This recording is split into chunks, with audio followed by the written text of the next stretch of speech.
Шығыс Қазақстан облысы. Қазақстан Республикасының облыстар арасында 3-ші орынды иеленеді. Және елдің дамыған индустриялық аграрлық аймағы болып табылады. Облыс Қазақстанның шығыс бөлігінде, Ресей Федерациясы мен Қытай шекарасында орналасқан. Және кең минералдық шикізат базасы бар. Мұнда өңдеуші өнеркәсіптің ірі кәсіпорындары шоғырланған.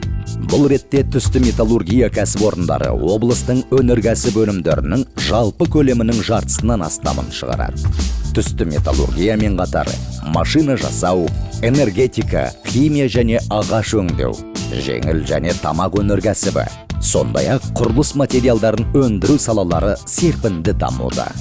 Облыста 2 индустриялық аймақ жұмыс істейді. Оларда өнеркәсіптік кәсіпорындар үшін барлық қажетті инфрақұрылым бар.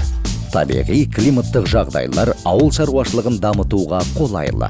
Сонымен, Шығыс Қазақстан облысына инвестиция салудың 5 себебі: бай минералдық шикізат базасы, тиімді географиялық орналасуы, ауқымды өндірістік әлеуеті, жан-жақты дамыған агроөнеркәсіптік кешені, инвестицияларды қолдау және қорғау жүйесі.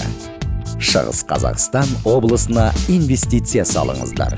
Табысқа қадам жасаңыздар.